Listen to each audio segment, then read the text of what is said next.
Welcome to basketballnews.com's 2022 NBA trade deadline preview. We're going to be hanging out here for the next hour and a half, breaking down all of the notable situations around the league, players that could be on the move, teams to watch. We'll also be answering your questions. This is brought to you by Ticket Smarter and Prize Picks. We appreciate them for sponsoring this. Everyone, thanks for joining us today. We have a big cast here. I feel like we're the Brady Bunch. We got Spencer, Nikias, Mark, Ethan, Evan, Matt, Brian, myself. Like I said, we'll be here till about 5:30. Hanging out answering questions. So if you guys have anything, drop them in the chat, and we'll go through and just kind of talk about some of the big situations. So let's start with some general conversation. Which team desperately needs to make a trade before Thursday? Anyone feel free to jump in. If anybody's not going to, I was going to say, if no one's going to jump in, I mean, I just immediately think of the Sacramento Kings just from if you've been watching them at all in the last 2 weeks, it's just been really, really tough. Other than, bright spot Davion Mitchell, they're just, you'll have your flashes of Halliburton and stuff like that. But, the De'Aaron Fox stuff, Buddy Hield's been in trade rumors for the last 2.5 years. Rashawn Holmes is a name that's come up. And I know that Brian's addressed that on basketballnews.com for us, but I think of the Kings, and then I think of the Pacers, which is an obvious one. Just dealt away Karis Levert yesterday to Cleveland. And, obviously have some big-time suitors for Miles Turner. Domas Sabonis, apparently a lot of interest coming from Washington lately. So those are the two that I think of right off the top of my head. And I don't think that there's really, really much else besides, focusing on those two franchises. Yeah, I would throw into the mix Portland as well, because according to Woj about 15 minutes ago, he was on ESPN. He mentioned that CJ McCollum is likely to be dealt by Thursday. We don't know exactly where yet, but he's more likely going to be dealt. And then probably Yusuf Nurkic, then, if they're going to let all those guys go. You have to imagine Nurkic is on the move as well. So I think Portland could be in for a full reset as well. I think the Wizards are interesting too, just because, Bradley Beal's free agency coming up, and they're trying to be a buyer. Apparently they've been linked to Jeremy Grant and Sabonis, a number of guys, but then you also have Montrezl Harrell, Spencer Dinwiddie, Thomas Bryant, all these players that have been mentioned as, possible trade chips that could be on the move. So they're interesting because they could be a buyer, but then they could also be a seller, just with how much they've been struggling. They could blow it up and look to do a number of different things there. So looks like we actually have some breaking news here. LaMelo Ball and DeJounte Murray are in as injury replacements for the 2022 NBA All-Star Game. So mostly talking about trades here, but did want to throw that out there because Chris Haynes just put that out there. So anyone have thoughts on that before we get back to some trade talk? I'm just happy for DeJounte. Yeah. Very happy. Yes. There was no way that the NBA was going to allow this without LaMelo Ball being in the game, I felt like if there was a way that they could have got him in the All-Star game, he was going to get in the All-Star game. But I think DeJounte Murray is definitely deserving. LaMelo Ball, I mean, that guard spot in the East is crowded, man. So Drew Holiday has one All-Star appearance in his entire career. It makes me so upset. He was on my list. It deserves. Yeah, he was on my list. I had Drew Holiday in. If he'd just gotten over his teammate, who he's played better than for the majority of the year, But I feel for Drew. He's been a top 25 player for at least a half decade now. Absolutely. And it's just, man, people. A lot of people around me and Mark too. They're not going to be happy about Jared Allen as well. Yeah, man, he should. Forgot about whatever. I can't do that today. I already have enough stuff to talk about Cavs and Pacers wise. That's frustrating. So we don't have to go down that road, but it's fine. Well, that's a good transition, a good segue here, because we did have a trade yesterday. Karis Levert to the Cleveland Cavaliers. Spencer and Evan, you guys wrote a great article kind of breaking down the deal from both sides for Cleveland, for Indiana. Before we get into some more players that could be traded, I want everyone's thoughts on kind of the fit here and what you guys thought of that move yesterday. Nikias, what do you think of that move? It's fine, I guess. I understand the gamble from Cleveland's standpoint. They do need some more on-ball creation to take some of the pressure off of Darius Garland with Rubio out. I just worry about what Karis Levert's usage is going to be in Cleveland. He has a very particular brand of basketball and a very unique style in terms of his driving and stuff that when it works, it really does work. You go back to the Brooklyn series that, they ended up losing, but he was practically unguardable for 5 or 6 games. But also he does pound it a bit. The passing vision isn't what you want it to be. So I just worry about what the fit is going to look like. If you're talking about him closing out games, obviously I think he's good enough of a scorer to carry bench units for the first 36 minutes of a game. But once you get into closing time, like what does the fit next to Darius Garland look like? What does he look like with those bigs? If he's not knocking down spot ups, which he's been like a low 30s guy as a catch and shoot player for most of his career, if the shot isn't falling, like what exactly are you getting from him? So that's kind of where I'm like, I don't know. Like I get it, but I don't love it. Anyone else have thoughts on that move? Yeah, it's weird because like I remember covering Karis' first 3 seasons when I was covering the Nets at that point in 16, 17, 18, and whatever that was. And he projected to be a pretty good defender. At least people thought that he was going to be a good defensive player or a better defensive player, particularly on the perimeter than he's been, which is a little surprising. Like you thought that he would have been better on that. And I don't know if that's just a bunch of injuries caught up with him, because if you look through the course of his career, he's probably played 1 full season without a serious injury. And that's been a theme just sort of going back to his college days, even where he had 3 surgeries on his foot. So I think that he's going to give Cleveland, a good scoring punch, but and he's signed till next year, which is an interesting part of this too, because he's going to be under contract for about 18, 19 million. I think he's going to give the Cavs some of what they need in terms of scoring, but I do wonder about how he's going to fit in, because they kind of need this to move quickly. And then on the defensive end, I'm curious about how that's going to look overall. I'm curious too. I mean, the Pacers, obviously, this was the first move. It kind of reminds me of Orlando last year, where they made that first move, and then everyone was kind of waiting for the other players to be moved as well. And we saw Vooch and Aaron Gordon, Fournier. They ended up moving a bunch of guys. I think we're going to see more moves from the Pacers. I don't think that's a hot take. I think Miles Turner is a bonus. A lot of these guys could be on the move next few days. There's also been some role players that have been mentioned too as possible trade chips. So, I mean, the Pacers are definitely a team to watch.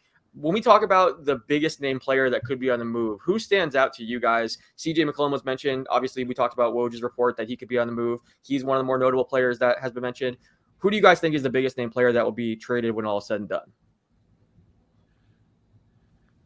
I'd probably either go with one of the Indiana bigs, probably Turner or Sabonis. I think one of those guys has to be moved. This is kind of like you mentioned, Alex, like the opening fire sale where they could potentially get another first-round pick, a couple young guys as well. So whether it be Sabonis or Turner gets him back the most value, I think they got to pull a trigger there. So I'd probably lean one of those two, but I would definitely lean that direction of Indiana. So you guys are buying Steve Nash saying that the Nets aren't going to trade James Harden? Is that what you're saying? I mean, kinda, because he said it, but I don't know. I mean, look, I think the most entertaining outcome would be that trade doesn't happen, but then they do a sign and trade in the summer, and the same exact trade happens. If I'm just being anarchist, quite ironic. Yeah. But in terms of best player, I'm agreeing that it's going to be Sabonis. I would be surprised if Indiana kept him past the deadline, and I don't see. I mean, I could see why they would, but I think that's the guy that I'm looking at right now. If you're Sean Martin, go ahead. I was just gonna say, I hope for everyone's sake that Sabonis is the answer here. Like, I think there's been enough smoke around that front court for how many years now, Mark? 3 or 4 years. Yes. It's been long enough. Yeah, like the second Sabonis got good, it's been a thing. So 4 years, yeah. It's almost like they should have done something about this, but Yeah, one could say. But no, like I hope that's the answer. I'm kind of surprised by the CJ McCollum talk, honestly. Yeah. Like, I've been on the train that backcourt needs to be split up. I just find it odd that it's this year and after Norman Powell gets traded.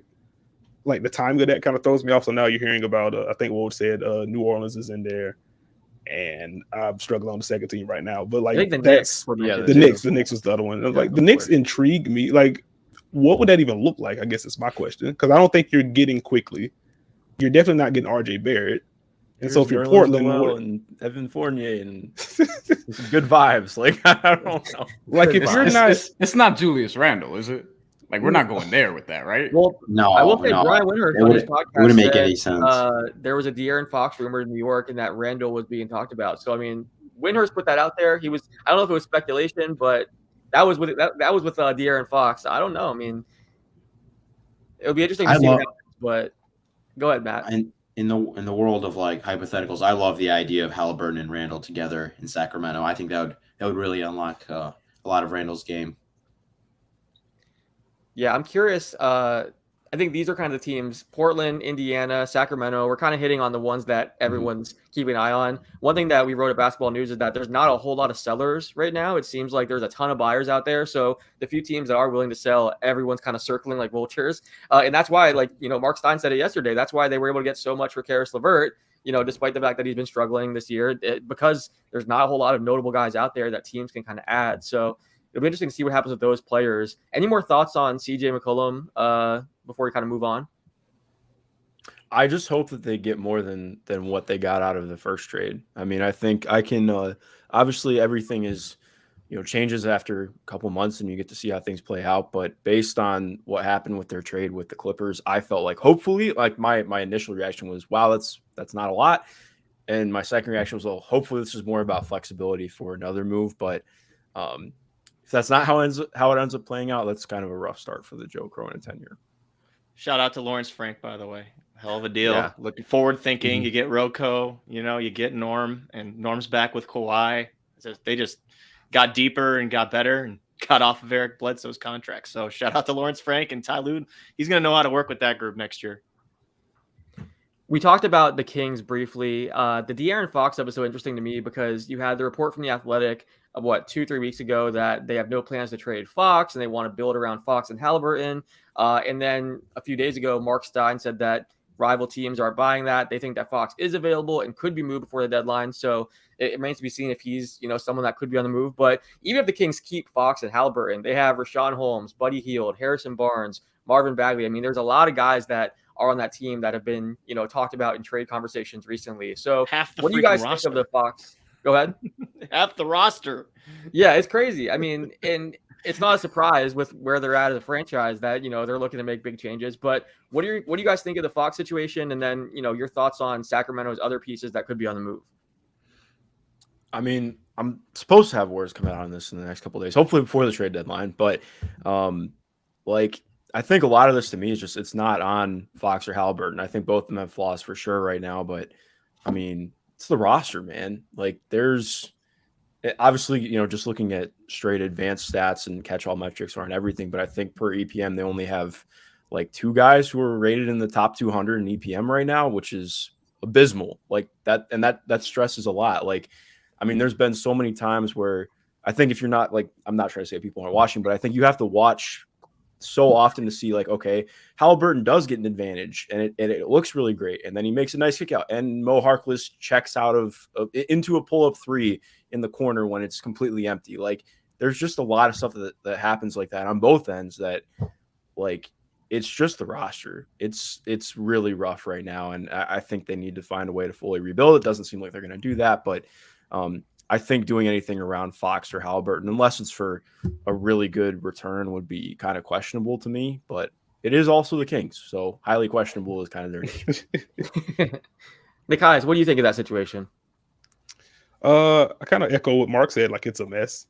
I think if you're going to, I don't know how much of a take it is, but like if you're going to prioritize one of the guards, like I think you go with Halliburton long term.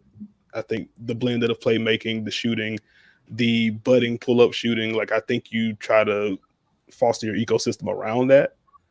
But ultimately, like I don't think either of those 2 guys, him or Fox, are the problem. Like it is mostly a roster issue. Like when's the last time the Kings had 2.5 good wings on the roster at the same time?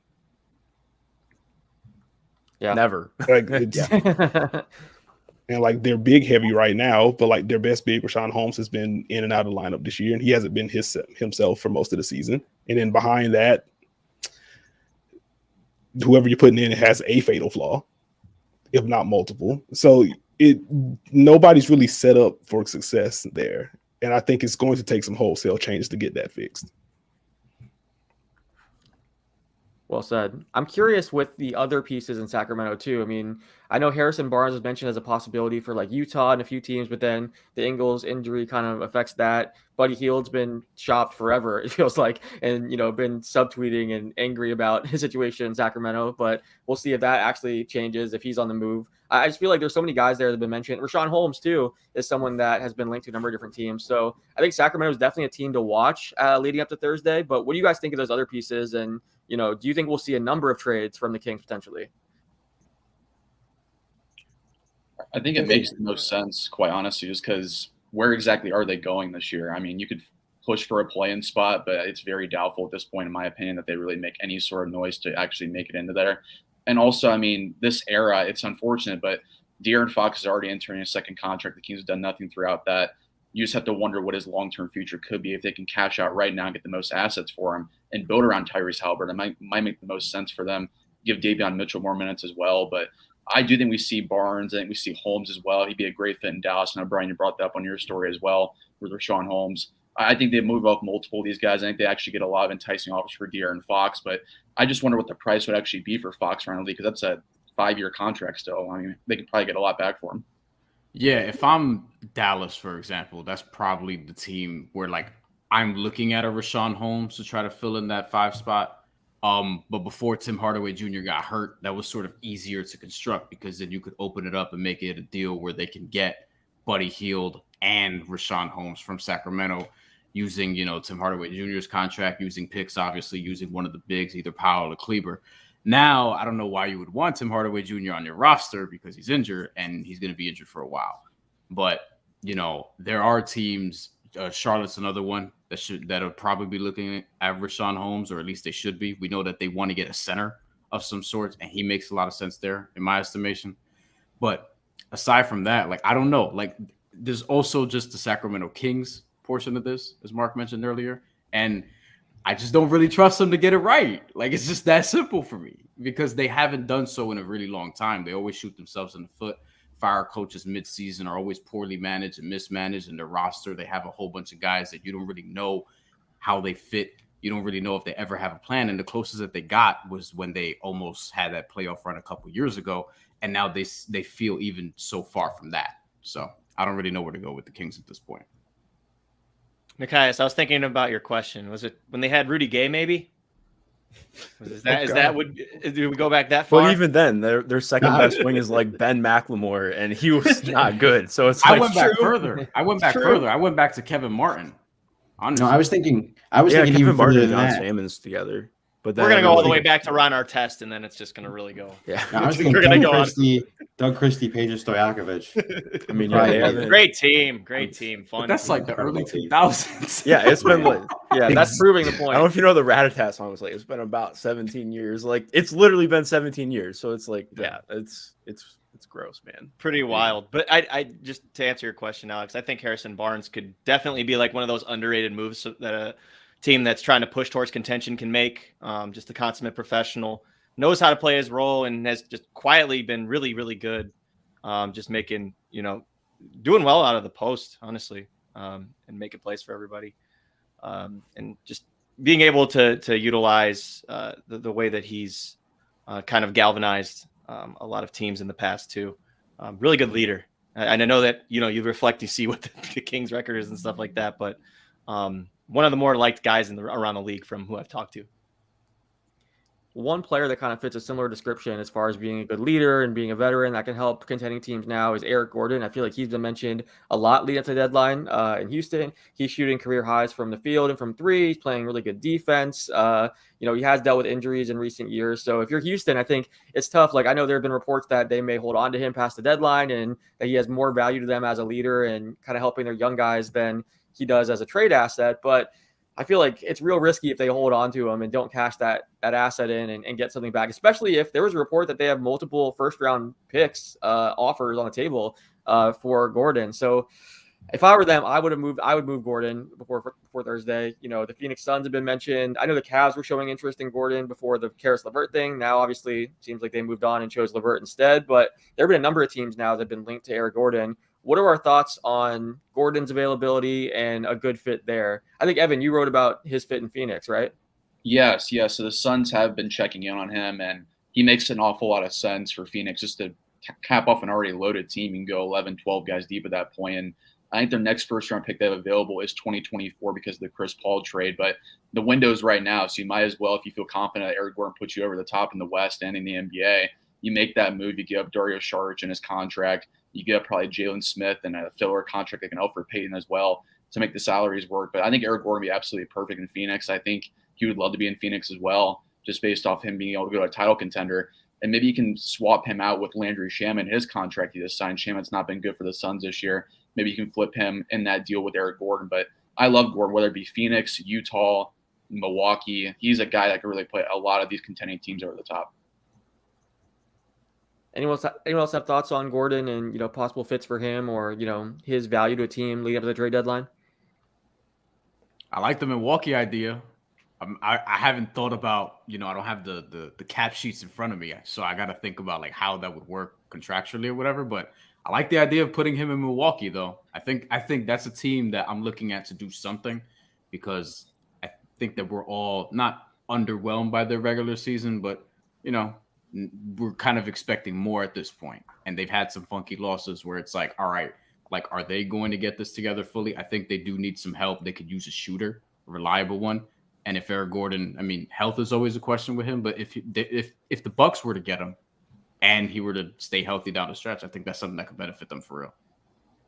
Does anyone think that Houston should hold on to Gordon and not trade him? Because I know there's been talk about that too, and his value there. Anyone think they should hold on to him? I don't think they should, because of his value is never going to get higher than it is right now. But like, to make the argument for it, I mean, this is a sport played by human beings, and he has become like one of the best leaders by all accounts. And what he's done with his game as well, how he's like progressed throughout his career, being a guy who was like a pretty good athlete coming out of college, that was unfortunately taken away from him. I feel like a lot of these younger guys have a lot. They can learn a lot of the tricks, a lot of the trades that he's mastered over his career. So, I mean, that's like the argument for keeping him. But if you're thinking of it from like an asset accumulation standpoint, it makes the most sense to get him out of there right now. Yeah, for a locker room perspective, I completely agree. And a lot of people underrate that part of it, Matt. The reason that I would capitalize on what he's done this season is honestly to open up time for guys like Josh Christopher, allow Jalen Green to get some time and development, because he's at least shown a little bit of something more on the offensive end here as of late. I know that a lot of people in Houston are getting impatient, but he's been showing a little bit of something here as of late, particularly too, just the commitment on the defensive end. But, just being able to develop those young guards. We already know that they have John Wall just still sitting there and they're trying to figure out that situation is the best way I can describe it. Christian Wood, I know that was a name that, people were talking about earlier in the season about him getting dealt, but it seems like that's not going to happen. So I think they have enough veteran leadership to where it won't like hurt them in that respect. But teams definitely do need veteran leaders. So I could see it go either way, but I personally, I think that I would capitalize. Yeah. Oh, sorry. Go ahead. Go ahead, guys. Wait, go ahead. Who? No, I was going to say the only argument too is that he is under contract for another year and then has a team option too. So it's not like there's any rush. It's not like he can leave as a free agent if they don't trade him. So the contract is also worth mentioning there too. But go ahead, Matt. Yes. No, I was just gonna say I have that same like thought process with Jeremy Grant, where it's like what kind of precedent are you setting as an organization? And I know that Eric Gordon didn't do what Jeremy Grant did, in that like he chose to go to Detroit and he said like I want to be in the city with these people. And like, it's just like, what kind of precedent are you setting to the young guys where it's like, okay, whenever we need more assets, we're going to trade you and move your family and all these things because it works for us. And that's like just my whole problem with trade deadline. But I'm not going to be that guy to talk about that right now. I mean, it's literally been like a year and a half too. Like that's the other part. Like it if it was like a second last year of the contract or something like that, you would understand these things. But like he definitely, committed to be in the city.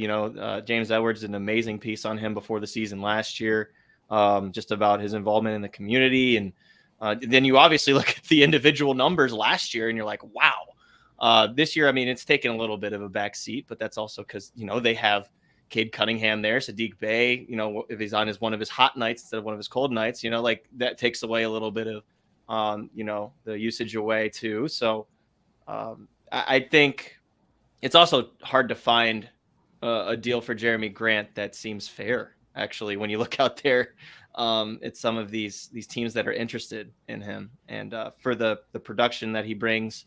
And also just knowing that he's a one there and he wants to be one somewhere else, it's not going to be easy for him to be a one somewhere else if he wants to go to a contender.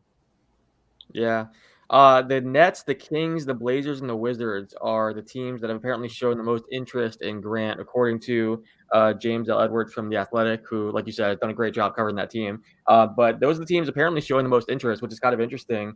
Any thoughts on? I know, like, the Kings have been mentioned, the Wizards. It seems like the Wizards are, trying to make that move to appease Brad Beal. They've also talked about Sabonis. The Blazers and Nets are interesting to me. I hadn't heard those teams mentioned with Grant. What are your thoughts on some of those teams being mentioned? I think, if I remember correctly, I think Jake Fisher had something about Grant and the Blazers having interest in Grant in recent weeks. I don't like, especially now with how things have gone for them. I wonder if that changes anything up, but maybe they view him as somebody who they can have there long term. That's part of this, whatever they think this next window is under Dame. I mean, I question that for sure, but I would at least understand the process or vision. So maybe there's something with that because he is going to be up for free agency soon-ish, if I remember correctly. But I don't love that. For the Wizards, just, man, I can't with this team anymore. They were my favorite team to watch earlier this season. I don't know. I'm very excited to listen to the Dunker Spot tomorrow and see what Karis and Steve have to say, because I'm sure that you guys have at least something cooking on Washington. But please God, no. Like, why? They already have like half the floors in the NBA. They do not need another one. I get that you would be trading some of them, but like, this is not the problem here. No, I can't. Just don't do it, please. Nikias, can you answer this? Why is Spencer Dinwiddie not getting to the rim on that team?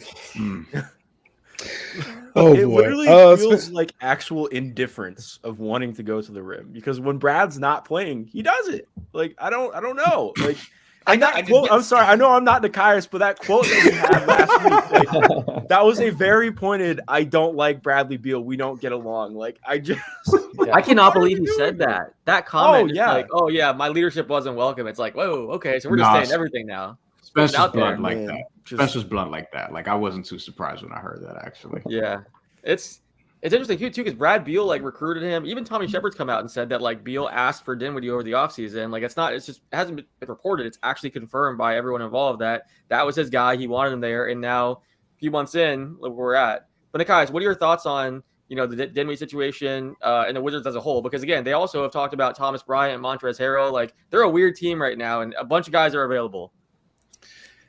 It's long overdue for them to do some consolidation. Like, I think the Wizards have proven, and you go back to the earlier Dunker Spot episodes this season, like, the Wizards started out hot, and I was just like, this doesn't feel right to me. Like, they're winning basketball games. The defense is good right now. They're scoring enough. Like, this doesn't seem stable to me for whatever reason. Like, I just couldn't vibe with it. And sure enough, like, the defense is falling off a cliff now and things of that day. So I don't know. As to the Spencer Dinwiddie point, like, it's partly him just trying to get back in the flow of things. Like, he's just been out for a while. And so he's now having to fit alongside Bradley Beal, which, Beal's having a down shooting season. And Beal's kind of developed into, I don't want to say a ball dominant guy, but he's definitely taken on more on ball usage over the last few years. And so, like, that's Dinwiddie trying to find his flow there. And like, season wide, their on off numbers, like the Dinwiddie only lineups and the Beal only lineups, have been better than the lineups with those two on the floor together. So it's him trying to find his spots, him not being able to get to the rim with the same juice that he was before the injury. And then the roster's just weird. Yeah.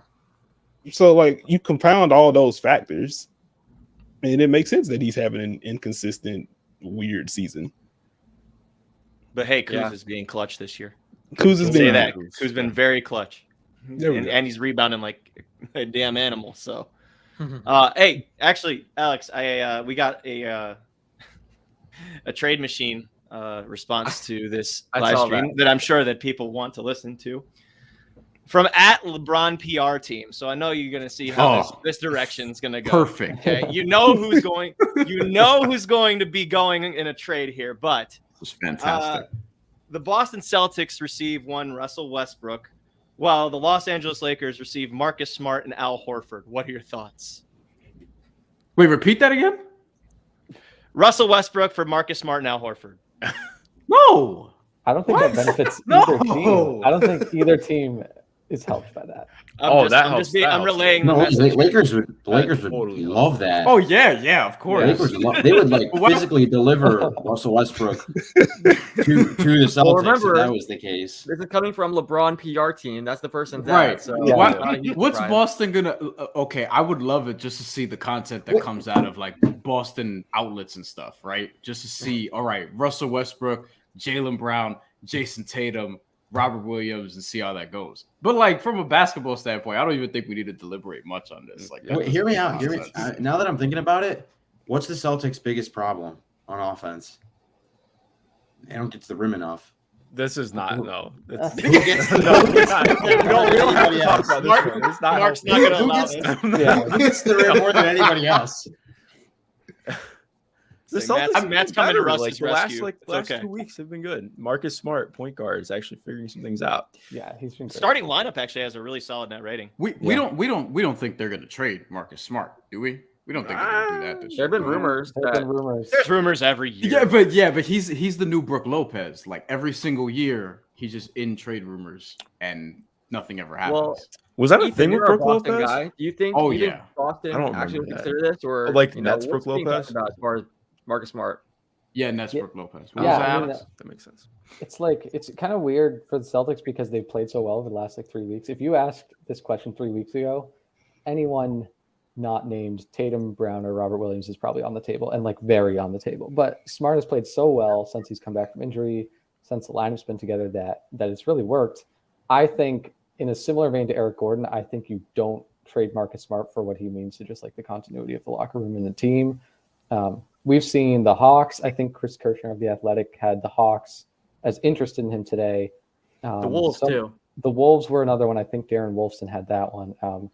Both. I mean, I think he would very much help both teams, but I think the Celtics, I'm really interested in how they approach this deadline because other than the likely inevitable Dennis Schroeder trade, you wonder how much this recent stretch has suddenly made them rethink what they need to do because they were very much like getting called at least by the fan base to make a ton of moves and like fix something and build around Tatum and Brown, but it suddenly has worked out really well over the last couple of weeks. So I don't know how much recency bias is going to play into all this. I do want to say, anyone has questions, feel free to drop them in our chat. We're looking at the Twitter chat, the YouTube chat, and then if you just want to tweet stuff at us too, we can answer questions. More trade machine stuff, please. Yeah, we're here for the next hour, so we're here to answer your questions. Hit us up. We did get one question from someone on Twitter. GDan27 said, when a player gets traded, do they get relocation assistance from the new team? Not that they can't afford it. I'm just curious, and I think that the team has a certain window where they pay for like a hotel room and stuff like that while the guy moves. Sometimes the guy makes their own like, you know, accommodations, and basically like sometimes actually players that get traded for each other will stay at each other's house, which I think is so crazy. Like there's been examples of that, which is wild. But yeah, there's like a certain window where they pay for everything and the guy's put up in a hotel while he has a chance to find a new place and all that. So I don't think they actually get like a fee, but they cover any kind of, you know, hotel costs and all that kind of thing. So good question. Anyone else have questions, feel free to drop them in the chat and we'll do our best to answer as many of them as possible. I did want to ask you guys about Ben Simmons. Obviously, we talked so much about Ben for the last, you know, however many months. It's been coming up so often, but he is a big name that we have to talk about here before the deadline. There's been so many different rumors. I feel like recently teams like Toronto and Atlanta up as, you know, being in the mix for Simmons. What are our thoughts on a possible Simmons trade and what that looks like? And or do we think this is going to keep going on for 10 more years, like Daryl Morey says? God, I hope not. At least 3 years. Yeah. Wow, really? Are you joking or you think that? No, I'm joking. But I mean, revisiting it in the off season, I'm sure that you can look at it.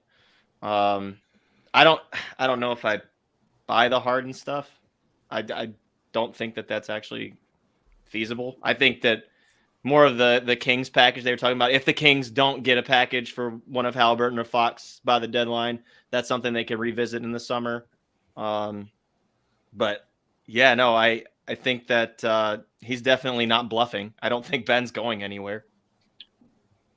What exactly what would Sean Marks do though? Like, let's say if James Harden walks into his office Thursday morning, he's like, "I'm done playing for you. I'm not going to play for the Nets. I'm not going to re-sign here." Like, do you seriously consider trading for the playoffs, or do you just let this thing ride out into the summer?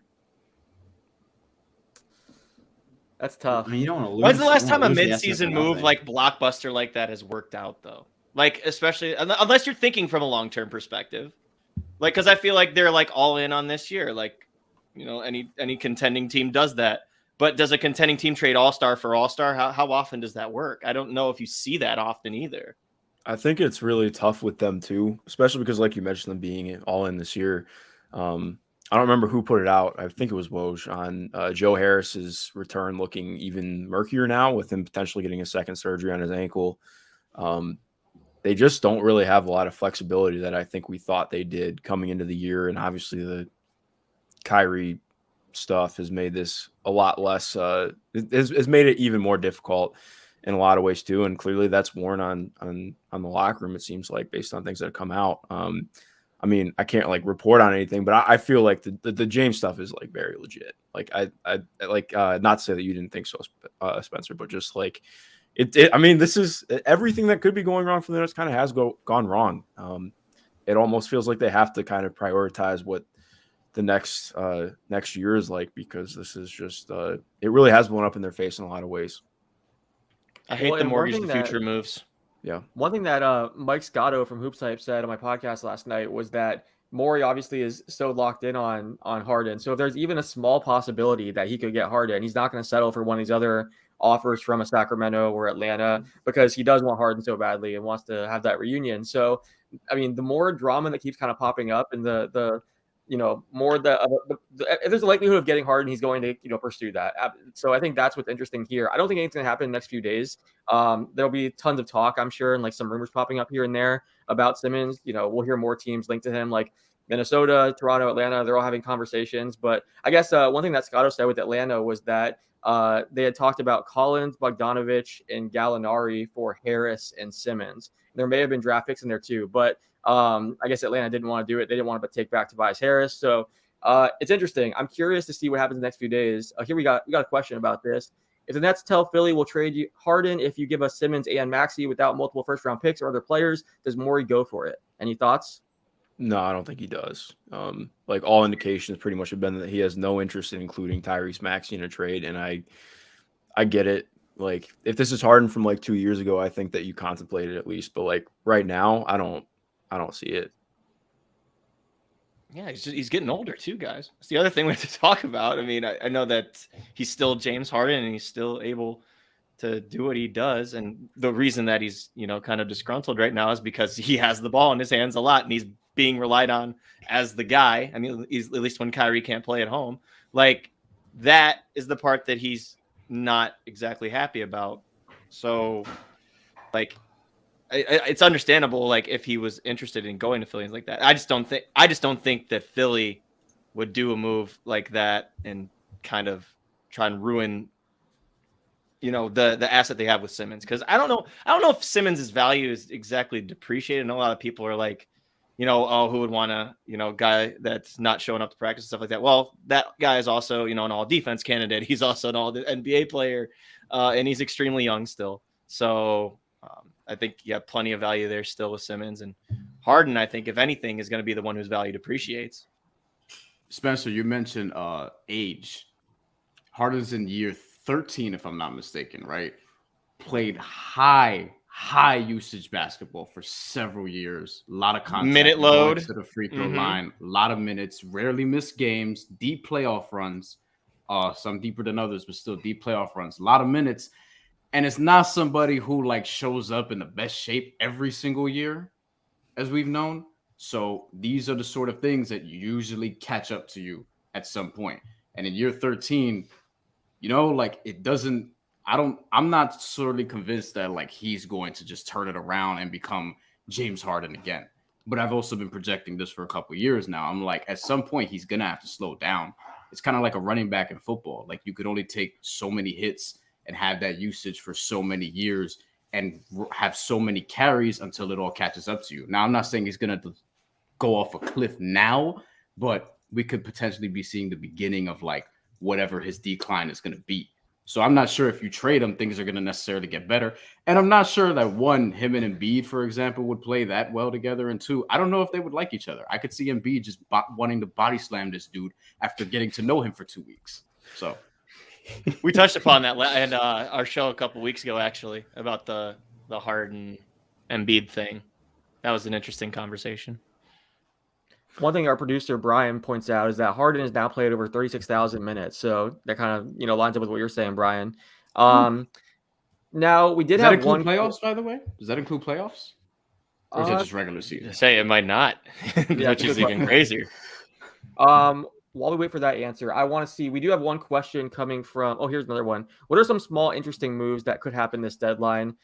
We've talked about a lot of the big names, and we did talk about some, role players here and there. But any small moves that you guys have your eye on, or players that you think could be traded and maybe can make an impact? Justin the little Holiday, guy. Dennis Schroeder.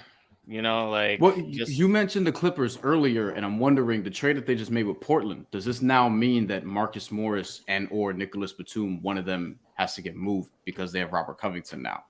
And if that happens, where would they go? Because we've seen like Miami smoke there also at being one of those teams. Go ahead, Alex. Well, there was rumors that Covington could potentially be flipped again too. So there's something to watch there for sure. But Bledsoe, what do you guys think of that? I don't know. Did they gonna actually try that out in Portland, or are they gonna move him? That's another one I'm thinking. Just any of these vets that don't get playing time. How about you talked to Thaddeus Young earlier this year? That's another one. You could look Free at that man, please. Yeah. Please, somebody play him. I wonder if Kenrich Williams. That's actually a decently big move. Actually, I think some team could make. Yeah. Gary Well, I mean, Harris. this is one that has been talked about, but we know Paul Millsap is available right now if teams want him. I'm curious how many of these guys that we're talking about now don't get traded, end up on the buyout market. Could a Thad Young be bought out? Could a Paul Millsap end up bought out if they can't get something back in return? Those are players that could be interesting whenever the trade deadline passes. We could see those guys potentially become available, on the buyout market. But any other John names Wall that you guys- John Wall buyout watch? See, there's no way that dude's not leaving. He's taken every Tillman penny Fertitta from the just bought a new Rockets, and plane as for he the first should. time. Let's slow our roll here. he's not buying that man out. No. Does Robin Lopez get traded or bought out? I think he could get bought out. There's a report that a few teams are showing interest. So I'd imagine he probably gets traded instead of bought out because they'll take something back for him. But a few teams are showing interest apparently. Gary Harris, Terrence Ross, those are two more names that were mentioned as being available. Any other names that you guys want to throw out there? Who's young that could get bought out? They set that precedent. I feel like the last couple of years, you look at Drummond got bought out last year and he was 26 years old. Do you see any decent candidates on the buyout market that aren't super vets that aren't getting playing time or, that's just a curious thought that popped up in my head. It takes pretty unique circumstances, a unique situation for that to happen. Yeah. So I can't think of anyone on top of my head. Buy out Kevin Knox. Maybe a Jeremy Lamb. There you go. Kevin Knox is a good one. Cam Reddish? Is Cam Reddish going to get bought out? No, there's no way. Tom Thibodeau wishes, gets but bought out. Yeah. Tibbs is let's do it. Trade Morris, looks for his own shot. Clippers don't need more scoring with PG and Kawhi. We actually got one question too that I wanted to ask. Someone said, what moves could the Lakers make? What are some realistic moves you see happening? I imagine, as unlikely it looks, that championship is still a goal. So any thoughts on what the Lakers could possibly do? Obviously, we talked about the Russell Westbrook thing. I mean, no one's taking that contract. And I'm sure Laker fans are kicking themselves right now when they look back at what could have happened last offseason. But any thoughts on what the Lakers could do to improve things? This is when you add Brian Fritz to the channel right now. He'll just talk for about 20 minutes straight. He does it on our podcast. So Oh, is he a Lakers Hey, fan? what's the name of that podcast, Spencer? Keeping It 94. You can find it on Apple, Spotify, Google Play, and anywhere you listen to podcasts. What is what is the done. meaning of keeping it 94? Not to dive 94 feet. Oh. I thought okay. Wow. All right, that makes sense. Did you think that was the year they were born? Thought he was a Rockets fan. Very confused.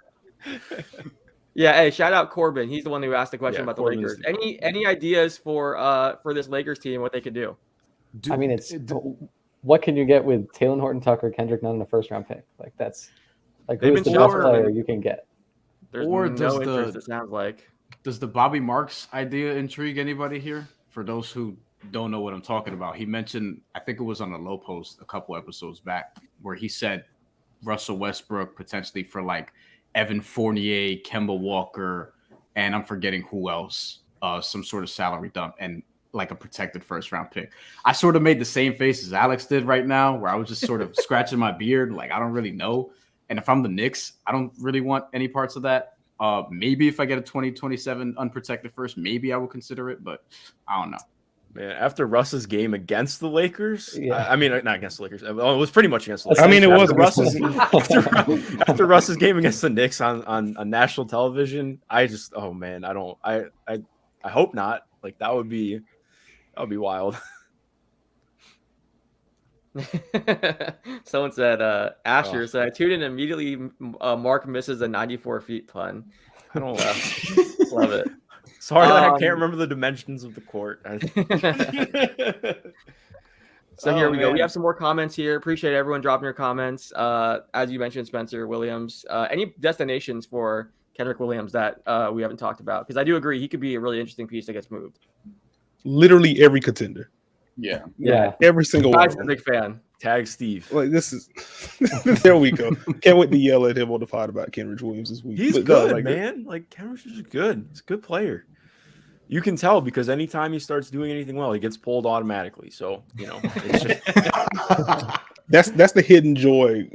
Very, yeah. Very sarcastic. But that's the joy of Thunder games. Like you watch the first 45 minutes and then it's like Kenrich and Mike Muscala on the bench. It's like, oh great. So they're just never going to be able to shoot now. That's cool. We got a Suns question here. Still talking about Kenrich Williams, but Evan, I know you've done a lot of articles about the Suns and what they could look to do at the deadline. We talked about Eric Gordon as a possibility. Any other ideas for the Suns that they could pursue?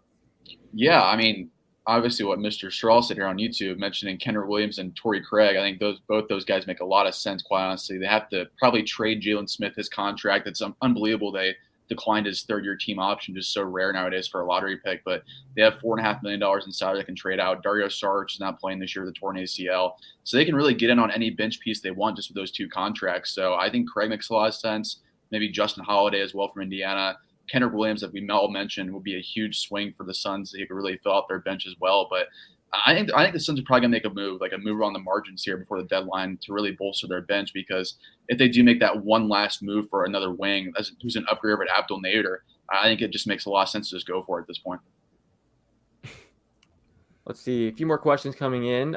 Eli says, Marvin Bagley, could he be an option for the Hornets? We talked about the Kings earlier, and Bagley's another one of those guys that's available. We also, PJ Washington has also been mentioned as a possible trade candidate. So thoughts on Bagley to the Hornets, and then thoughts on PJ Washington potentially being available. I do not.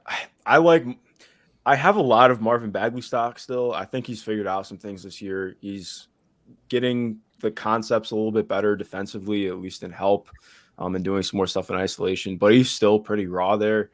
And I question what that looks like for the Hornets, especially if he's starting or anything like that.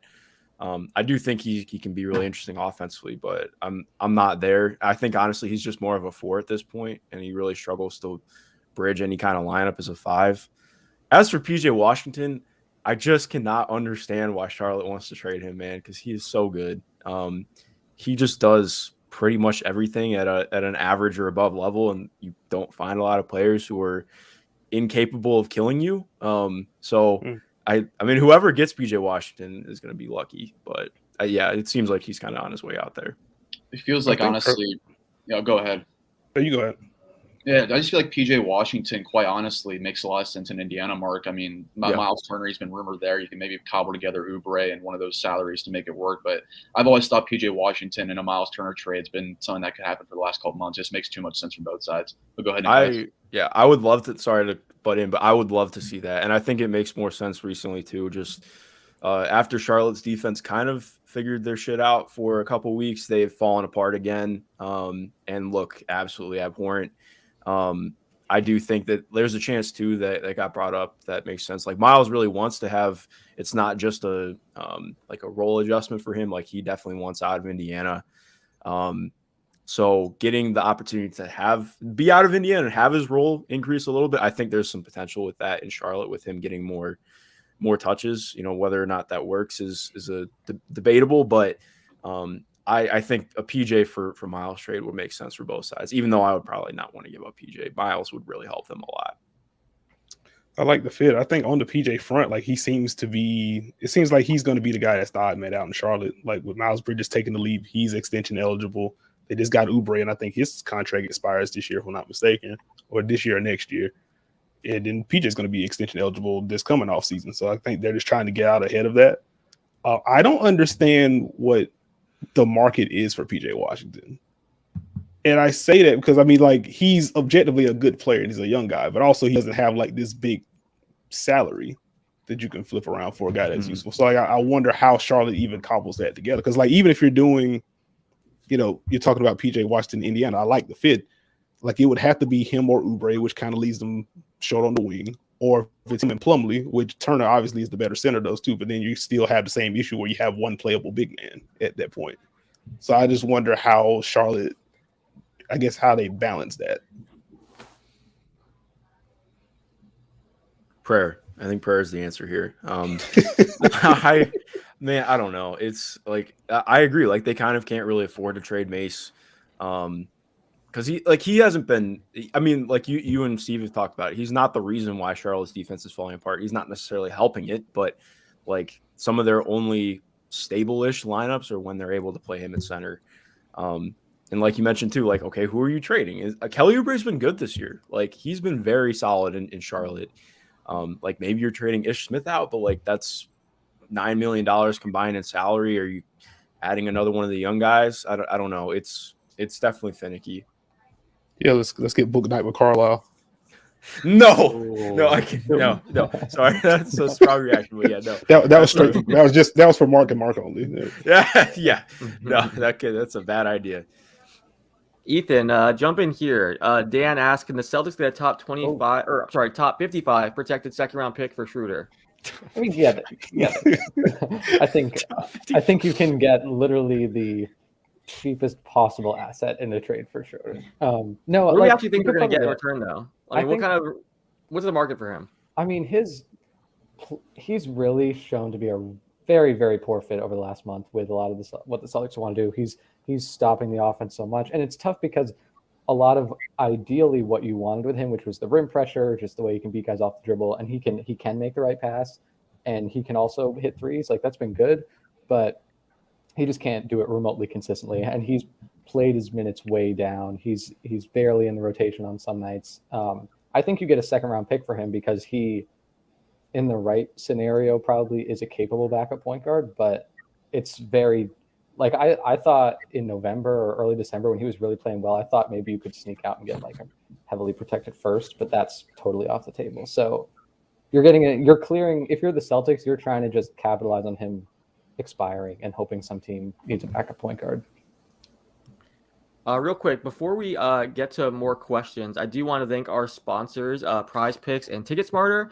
Prize Picks is the easiest way to play daily fantasy. You pick 2 to 5 players and an over-under on their projections, and you can win up to 10x on any entry. It's you versus the projected numbers. Prize Picks has a ton of stats to choose from, including points, rebounds, assists, threes, fantasy points, and more. Also, they allow mixed sport entries, so you can take the over on LeBron James, the under on Joe Burrow in the same entry. They have every sport you can think of, including NBA, NFL, college basketball, MLB, soccer, MMA, college football, and more. All of our viewers that deposit and use our promo code NEWS will receive 100% instant deposit match up to $100. So be sure to use the promo code NEWS. Thank you, Prize Picks. And then Ticket Smarter, they also are one of our sponsors. They help customers from all walks of life experience the excitement of live events. Buying with Ticket Smarter is quick and easy. The tickets are 100% guaranteed. Find tickets to more than 125,000 concerts, sports, and theater events. If you want tickets for the hottest live events, be sure to check out Ticket Smarter. And if you're watching this on YouTube, their link is in our description, so check that out. Thanks to our sponsors. All right, so we have some more questions here I want to get to. Here we go. Kevin asks, what should the Bulls do at the deadline with their limited assets? I know they were linked to Jakob Poeltl and a few other players, but it sounds like that's not happening because other offers have kind of beat theirs out. The Spurs aren't interested, but any other names you guys find interesting for the Bulls? Well, I was always on the train I know I'm just talking about how the Pistons shouldn't trade him because of the precedent, but I thought Jeremy Grant would be like the perfect fit. And but this was before Patrick Williams was looking like he might actually come back in the regular season. So I don't know about that anymore. I think Mark actually, coincidentally enough, had a really good tweet where he kind of said, he was like, the since there's so many injuries, like with the Bulls, they shouldn't even like take the chance because like it's not even worth to go all in with all these injuries with Caruso, with Ball. So they might as well just stay pat this year and kind of hope they have another year with this core. Did I paraphrase that correctly? No, you're good. I think it was like, to me, it was more like I mean, I've wrestled with this the last couple of weeks because this team is like, when they're fully healthy, you see it with them. Like, okay, I get it. I get the vision.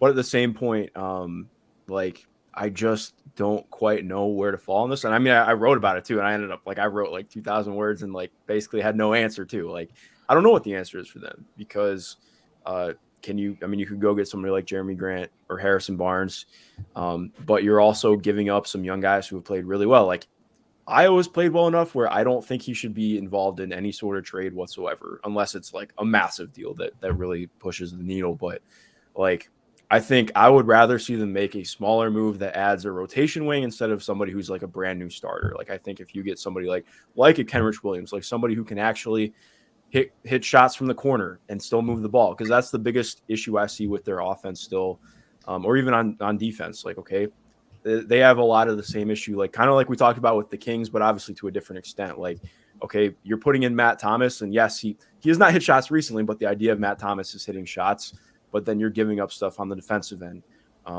Or you have Troy Brown out there and he's making good rotations, but then the shot's not falling at all. So, can they get somebody who's actually able to play like as your 7th or 8th man and participate in closing lineups or crunch time lineups? Like, I think that's something I'd rather see them do than going all out for getting a starter. But I mean, I can't really fault them for going anyway with how open the East feels this year.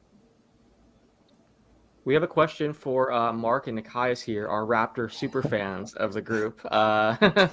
They said, what should be the priority for the Raptors in the deadline? I think they're interesting to talk about too, because I know like last night, Mike Scotto on my podcast said that they're very active right now. They look like they're a buyer. He had a report that they've been linked to like tons of centers, like Miles Turner, Robert Williams, Nicholas Claxton, Yusuf Nurkic. Basically, like if you're tall, they're calling about you. It sounds like. And get Yak back there.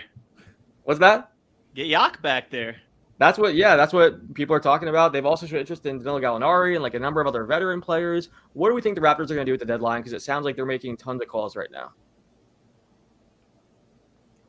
Mark has the actual. Mark. When do you have to jump in? Go ahead, Mark. You're the super fan. Yeah. Well, that's okay.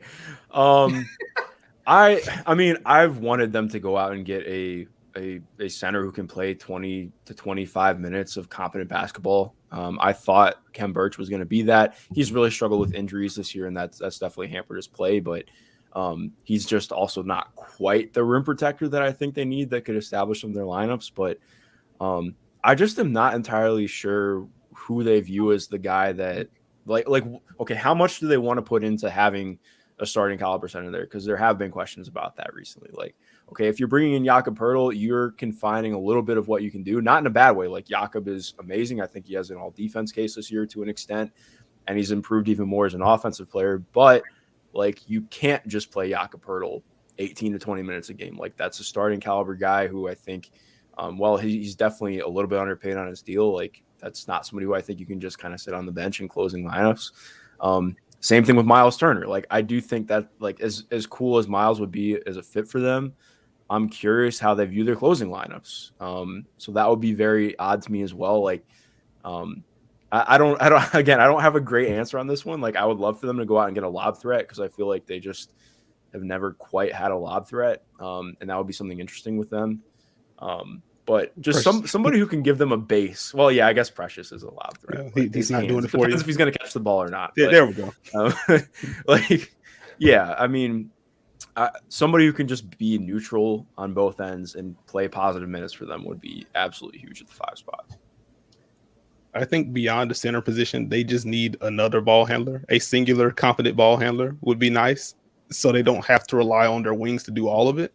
That would help. That was, in theory, supposed to be the spot for Goran Dragic for at least up until the deadline, but he just hasn't been there. And so we've seen Lionel Banton, we've seen Malachi Flynn, we've heard from Malachi Flynn's father.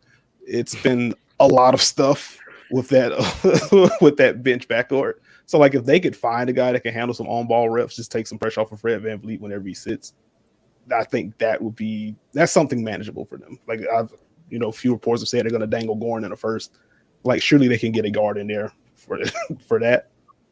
So I think that's what you prioritize. The center position, like I think they're going to close with Pascal at the 5 either way. And so if you can find a marginal upgrade, fine. But I think the ball handler might be the more pressing thing because they can't keep playing 6.5 guys for the rest of the year.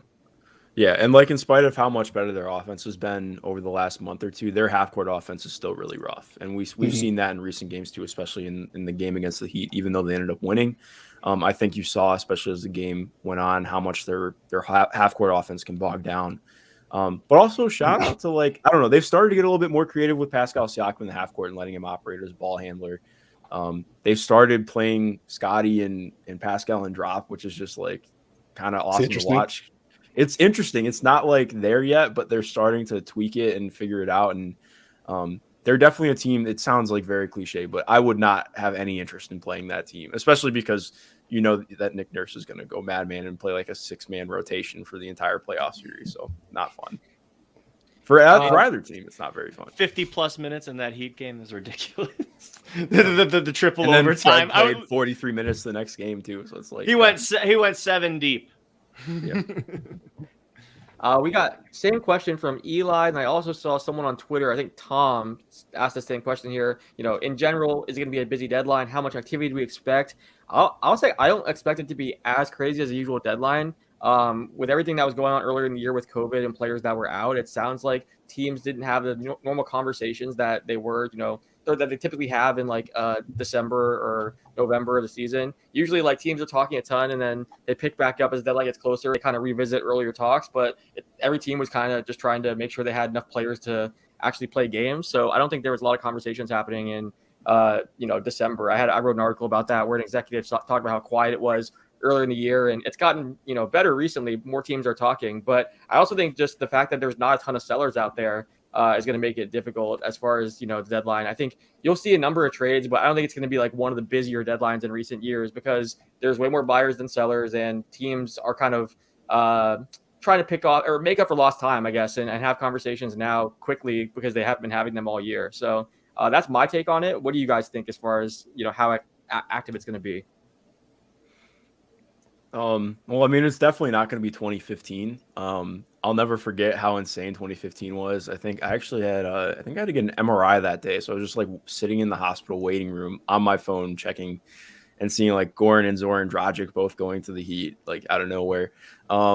Sorry, random shout. But it feels like it's going to be more just centered around a couple of teams that are really looking to shop, especially, we've hit on throughout, the Kings, the Pacers, the few teams who are actually kind of bottoming out or calling it quits on this year seem like the teams who are going to generate the most traction, and it's just going to depend on what they do.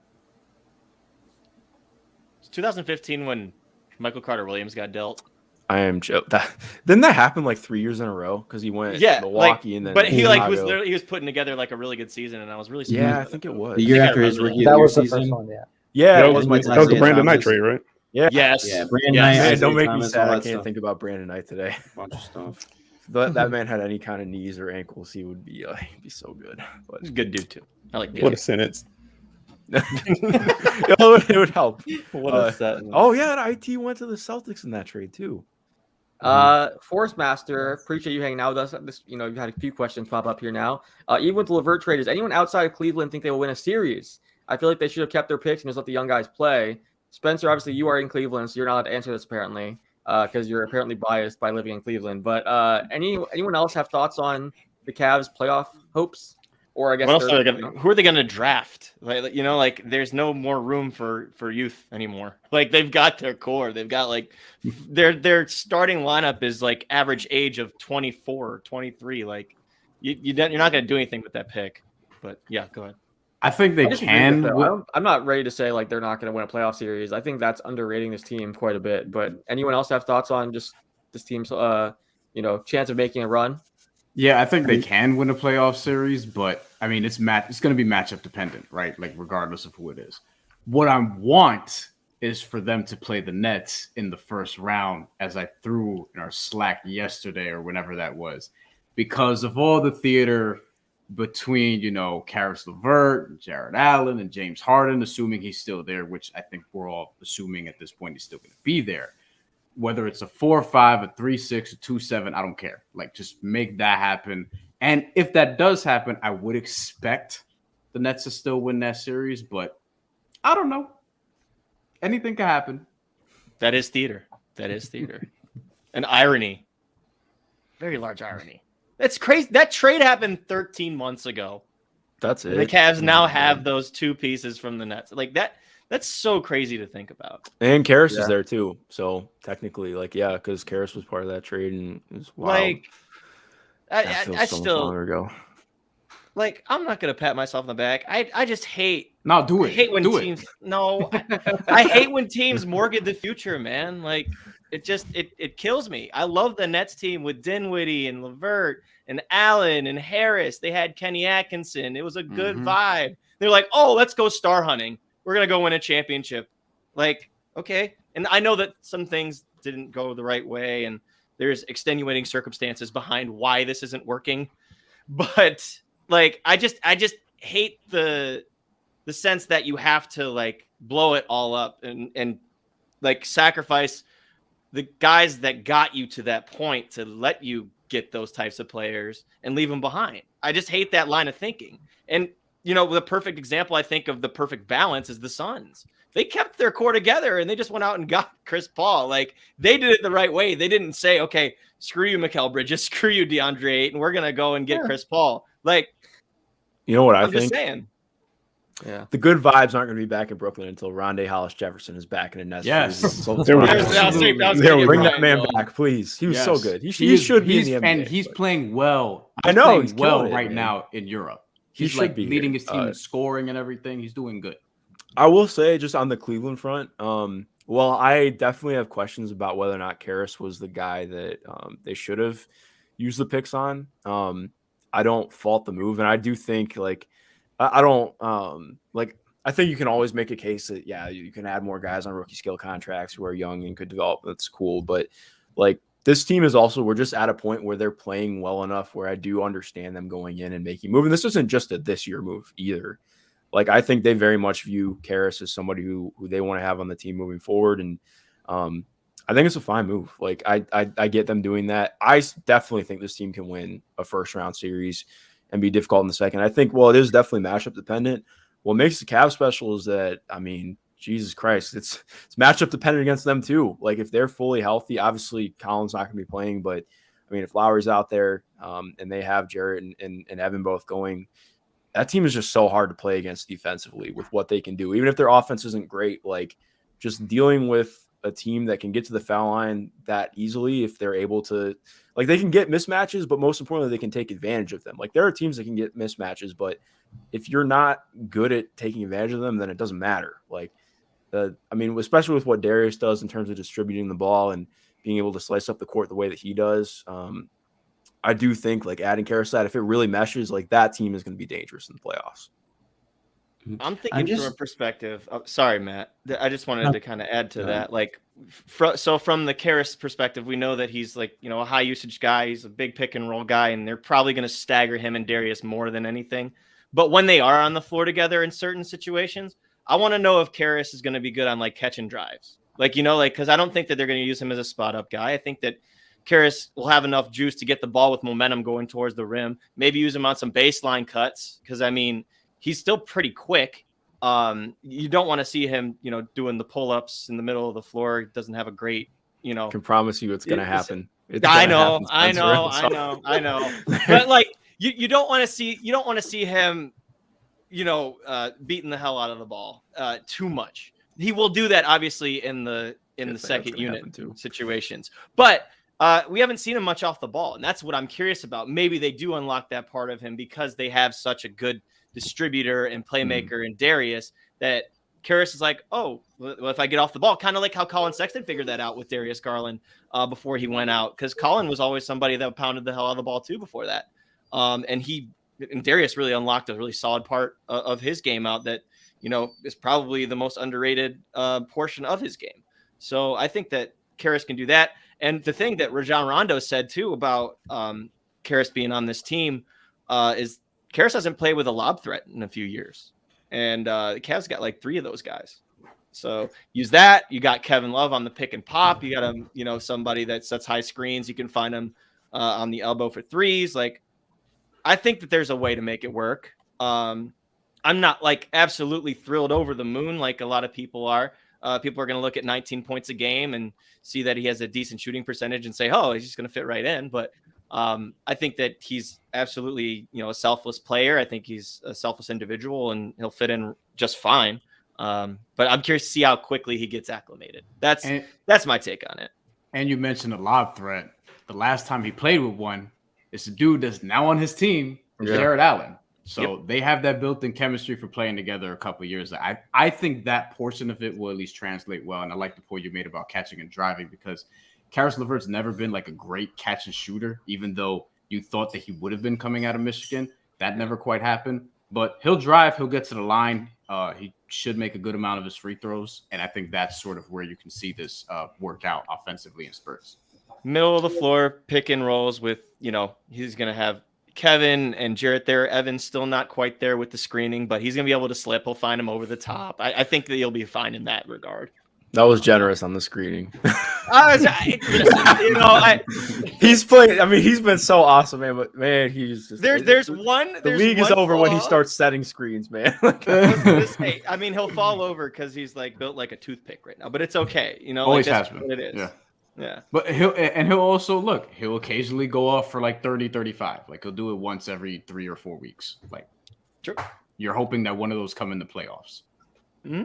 This is an interesting question because it's funny, Spencer, you and I talked about this. Like, it felt like there was so much talk about, Levert to Cleveland, and which is kind of strange because usually, the Cavaliers kind of move in silence and there's not a whole lot of rumblings before they make a move. But, this time was a bit different. But I think this was a kind of thing everyone kind of expected. There was, I think Eric Pincus a few weeks ago had it. Joe Varden, like everyone was saying Karis to Cleveland looked like it was going to happen. So are there any other moves like that have been telegraphed quite a bit, or that you guys think just make the most sense? I think I'm trying to think if there's any that stand out to me. CJ New York's picking up a lot of steam right now. I mean, I don't know if that, but like it seems like it's picked up steam the last like 2 days pretty heavily from different reporters. I mean, CJ, that was definitely the loudest one. Too. Yeah, it has. I mean, I think we hit on it earlier, but Miles Turner to Charlotte, I think is just making more and more sense recently. Bradley Beal to anywhere that's not Washington, I think is making more sense. And especially with his recent comments, it seems like too. I don't know if it's actually going to happen, but I'll say my dog is squeaking something. I thought it was a bird. He wants to chime in. He wants to see Beal get traded. Yes, he does. Well, anyone else have any before we move on to the next question? Yeah, I just want to see Eric Gordon in Phoenix. Yeah, that's what I was going to say. Yeah. We just talked about CJ. David Martinez says, "What's the Blazers' game plan? Are they trying to rebuild while keeping Dame? Very weird situation." I think we all kind of talked about the other trade that they made, but thoughts on kind of what the Blazers do and where things go from here. I think they play prices right in the NBA. Just see what kind of value they can get for McCollum, Nurk, all those guys. I just think that time is the reset, and then whatever happens with Damian Lillard in the offseason happens. But I just feel like at this point, we kind of saw the first domino happen with Powell and Rocco. So I think they're probably make another move or two. And I think it's a full-on rebuild, tear down there, to be honest. Let Anthony Simons continue to do what he's doing. Maybe eventually down the road, you see Keon Johnson get some playing time.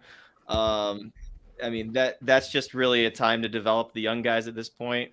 I know that they're still technically in that play-in race, but the feelings and the vibes there can't be good because they, just brought in Norm Powell and they Rocco's been there for like a year and a half before that. So can't make anybody feel better in the Northwest. I'll say that. You know what I feel really bad for? Larry Nance Jr. He left Cleveland and joined a contender. His hometown of Cleveland joined a contender, and then you go to Portland, and then now Cleveland is looking like a top team. Like, that sucks. I feel bad for Larry. Yeah, I mean, he's the guy that makes a lot of sense for contending teams. Oh, absolutely. Man, so that'd be an amazing pickup for everyone wants to go after him. Mm-hmm. Yeah, the only issue that Larry ever has is staying healthy. That's quite literally the only issue that he brings to the table. Otherwise, I mean, 5-tool player. He'd be dope in Phoenix. I would like him in Phoenix a lot. Ooh, Yeah. it's a good call. Yeah. We kind of talked earlier. There were a few questions like this. People asking like which team is most desperate to make a move, which team should be going all in terms of building a championship level team. Thoughts on? We talked earlier about like teams that basically have to make a trade just because of the drama behind the scenes or things like that, or where they find themselves. But this is more of a question about like who should go all in on this year. I know Evan, you mentioned Phoenix just because they have the core. They're already one of the top teams. Anyone else have an answer for this one? I've been Memphis? thinking a lot. Oh, go ahead. Sorry, like that was just the first thing. Like I heard the question, I was just thinking to myself, I'm like Memphis, like because I feel like no one's really talking about it. Yeah, that is a good one. We haven't spoken to Memphis at all. It's just surprising because they're like the NBA's new darling right now. But I think Utah. Honestly, I was always of the camp that like Utah, if it was not for like Terrence Mann just shooting the nylon off of the rim. They would have won the NBA championship. I know. I'm sorry, Evan. I really think they were like that good. And to me, Donovan Mitchell is like this generation's like great playoff scorer. Like I don't want to say like Kobe because like stylistically completely different, but like in terms of like the ability to ramp it up volume wise, and then unlike Kobe, efficiency wise, he ramps it up in the playoffs. And I think he is like such an underrated scorer in the playoffs. What he does, and you have Conley. I know Joe Ingles is hurt, so that definitely like. It messes things up because if you traded Bogdanovich, you would still have him. Now you don't anymore. But I think this team is so good. And, the ebbs and flows of the regular season right now, the stock is really low on them. But they were so close last year. I think if they make a move where they can actually play like a small ball five when teams try to counter and move Gobert to the 3-point line, I think that would be really good. Their starting five's been really good. Like their starting five and all the net ratings and stuff is still top five, and it's been there all season. Like they have the core pieces there, so I could see that. And in the playoffs, like when all five of those guys were healthy, and that hasn't happened really that much in the last two postseasons, but what they were like unbeatable. And it was just injuries, and like now that like things happen, people want to attribute something to the losses other than injuries because it makes things more interesting. So we do our revisionist history, but I think they're such a good team still, and that offense is insane. Mm-hmm.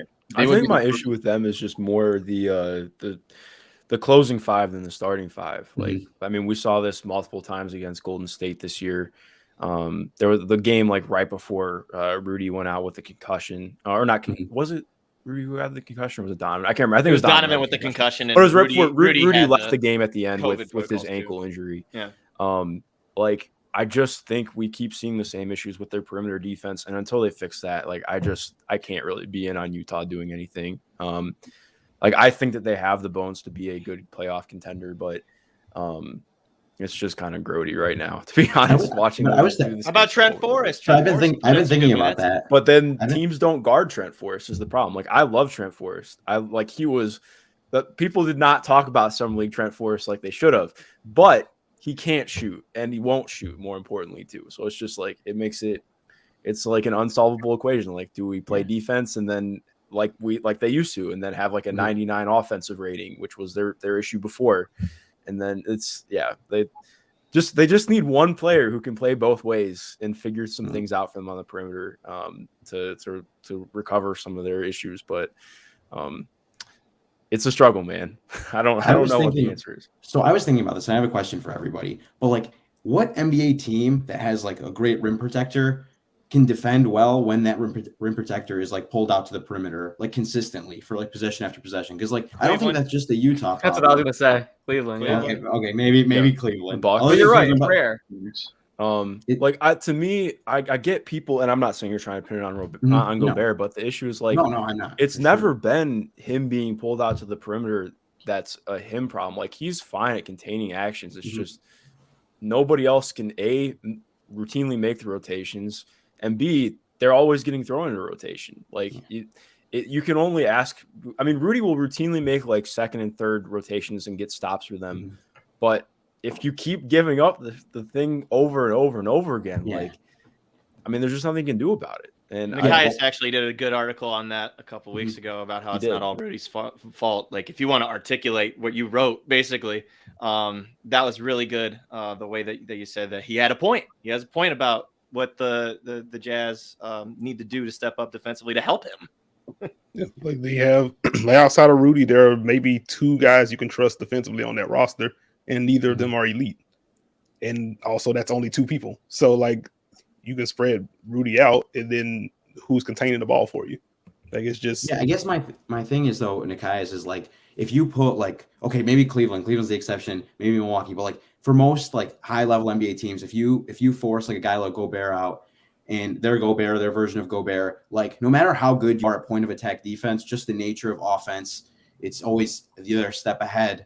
That like no matter how good your point of attack defense is, it's going to break, especially if you consistently like force them in those spots. So like I feel like if both defenses are breaking with how well Utah's offensive machine functions, like it's okay. And I think that like the whole 5-out thing and the problems to their defense wouldn't have been like magnified to such a degree if Terrence Mann doesn't just like do something that he's never done before and hasn't done since, you know?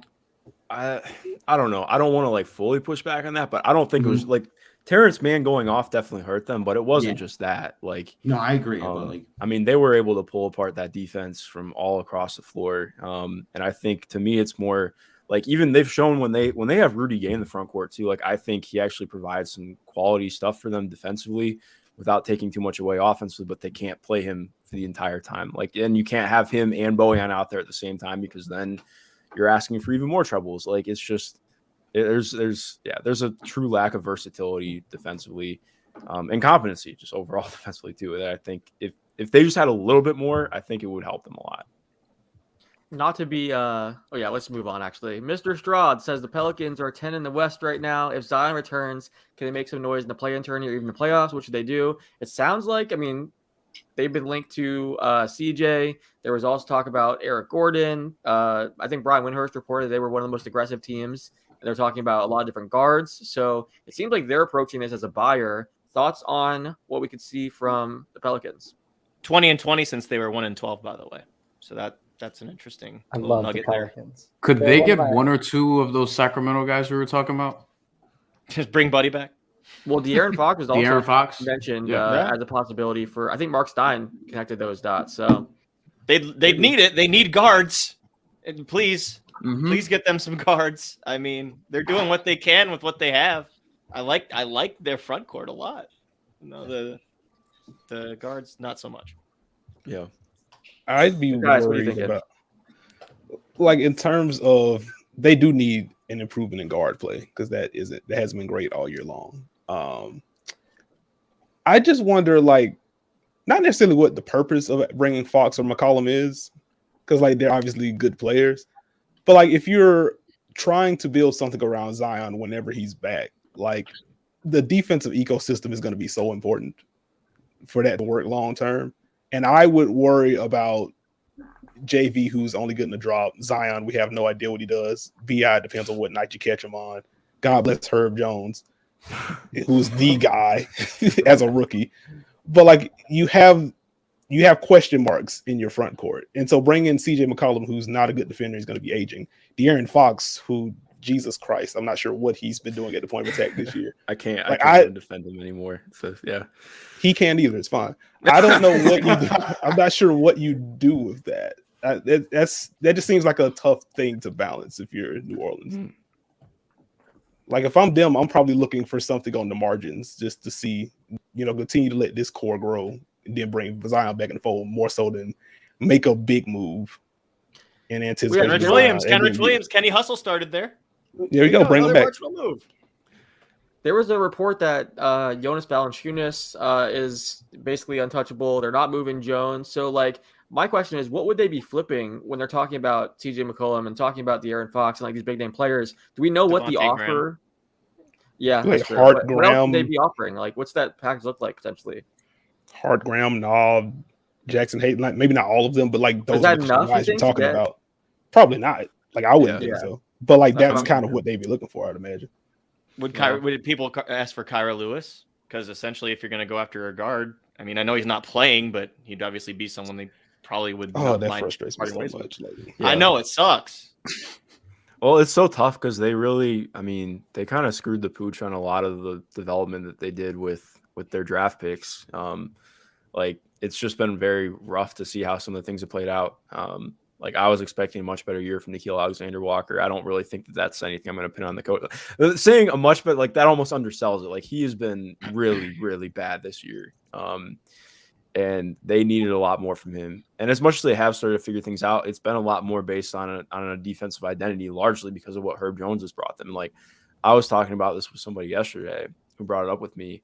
Because I mean, other than like Cade and Evan Mobley, I don't think anybody had a better January as a rookie than Herb Jones. Like what he's starting to do offensively, it's still not perfect, but like the self-creation chops he's starting to show that frankly were not there that much at Alabama and where they are now. Like to me, like he's untouchable. Like there's no way, unless you're getting like a bona fide all-star back, I'm not trading Herb Jones. Like I think he's, like we talked about, like Nikias brought up, with having a defensive identity around Zion while still being competent on the other end. Like, yeah, I mean, I can't envision him being traded. It's just an odd needle for them to thread because they kind of need a veteran if they want to make a play-in game, but also like you have these young guys that you're trying to figure out and you can't really afford to just trade all of them. But I don't know, man, they're in a weird spot. I've really enjoyed them and I think that Willie Green's done a good job, but David Griffin's got to figure some stuff out here. Sato and Garrett Temple probably are guys that could be had too. I was going to say Garrett Temple because I have the salary cap table in front of me, and Josh Hart's at 12, Devontae Graham's at 11, Satoransky's at 10. It's over 30 million right there. Garrett Temple's at almost 5. So you have like they can match there. Yeah. but from there attractive. Yes. Right. Yeah. And from there, it's like that's the thing too, right? If you're getting Devontae Graham back, you're getting him on a 4-year deal. You're getting Josh Hart back on a 2+1 year deal. So I'd say Josh Hart's a little bit more attractive than Devontae Graham per se. But I actually wanted to ask you guys too. Like Jackson Hayes been playing well too. At the 4, what's that working? Why is that working? he isn't your primary line of defense is the big thing. Because like he's still trying to figure out how to navigate things in space. So if you're just telling him, hey, like rotate over when necessary, that kind of simplifies things for him. And then he can just finish everything. Like offensively, just tell him to at least pretend to set a screen and then get downhill. And like the catch radius is ridiculous. He's a absurd athlete. Like the pathway is there for him to be solid.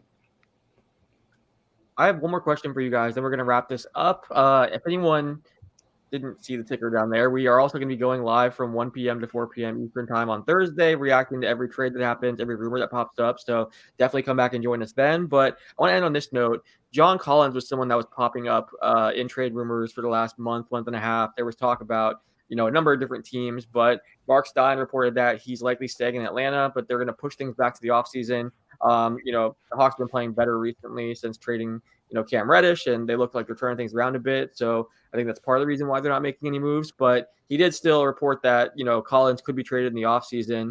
What are your thoughts on kind of the Collins situation? And again, he was mentioned even as a possibility in, for Ben Simmons. There was that talk that, he was a centerpiece of that kind of offer. So what are your thoughts on the Collins situation? And, do you think he's going to be in Atlanta long term, or could he be traded in the future? Should he be traded in the future? Like, one, he's just really freaking good at basketball. Like, I think we have to start there. The way that he's grown on both ends of the floor, like offensively turning himself from like in college of, a rim threat and a post-up guy into now this guy who shot above, 40% on above break threes in each of the last 3 seasons, I believe. And so for him to have that kind of offensive utility, he's just a very valuable offensive player to have. I understand his kind of frustration because I think his role is a lot, for lack of a better way to phrase it, a lot simpler than it could be, because he's very much a screen to kind of get out of the way. That's kind of what they wanted to do in Atlanta right now. And so I could understand him wanting to do more, or at least be used in different ways. Like I made a thread about it not too long ago. Like how often do, as much as Atlanta runs like a high pick and roll or they're going to like double drag or something, like how often do they have someone screen for him before he screens for someone? Like how often are they mixing up ways to free him open and get him easier or different looks. They don't really do it. And so now you add that combined with like the rise of Onyeka Okongwu. Like I understand why there are questions about, his fit long term there. I would keep John Collins. If there's a big that you move for Atlanta, like I think you look at Clint Capella in the offseason if you're going to move either of those guys in the front court. With the growth that Onyeka Okongwu has shown this year, like I think he's going to be ready for full-time 5, if not next year, at least midway through next year. Like I would go ahead and try to invest in that. I think any team would be lucky to have John Collins, though, if they can figure out a package for him.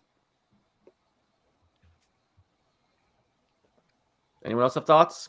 Do he and Trae Young not get along, Alex? Is that like what's going on over there? It's weird because I remember there was a report last year that like they had butted heads about role and stuff like that, and like didn't they get into it like during a film session or something? That was reported by The Athletic. That was last year.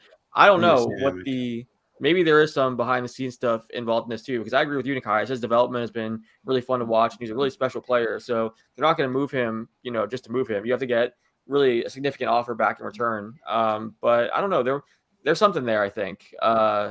Maybe there is more going on behind the scenes than we know about. And also the fact they got such a bad start this year couldn't have helped things either. Now they're playing better, but I don't know. It's interesting that his name's popping up so much. Anyone else have thoughts on that situation? But that has to be it, right? Because otherwise, if you're like building somebody in a lab of somebody who would play next to Trae Young, he would have a lot of what John Collins has, especially offensively.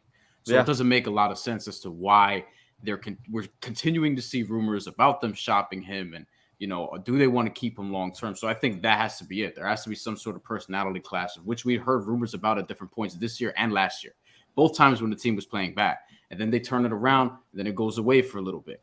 So now we're back in this position this year, and I don't think he's going to get traded this year or whatever. I think they're going to play this out, but that's something I'm watching for in the summer, because he's going to be on a bigger salary, and you're going to be able to see what you can sort of get for him. And I think that could be the centerpiece of like a blockbuster trade. But I don't think they should trade him, because stylistically, like, it should be a perfect fit, or as perfect a fit as you would want next to Trae Young.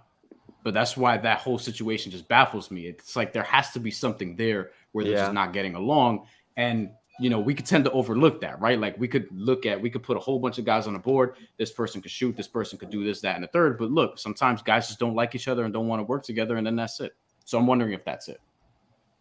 Yeah, no, good points. I'm curious to see what happens with that situation too, because it feels like he's always popping up in trade rumors, and it's not like they said they're not going to move him. It said they're going to push the decision back to the offseason. So I don't think that talk is going away anytime soon. I think we're going to hear more and more about it, this summer. But we appreciate everyone hanging out with us during our trade deadline preview here. We're going to be back Thursday at 1 p.m. Eastern time. We'll hang around for about 3 hours reacting to every single trade rumor that pops up, every trade that goes down. So be sure to come join us. You can watch that one as well on YouTube, Twitter, Twitch, just like you watch this one. I want to thank our sponsors, Ticket Smarter and Prize Picks. Thanks for hanging out, everyone. Thank you guys all for being here for this, for our Brady Bunch trade deadline preview. Everyone watching, make sure you guys are following basketball news on Twitter. Make sure if you're watching this on YouTube, you guys subscribe. And until next time, thanks for watching.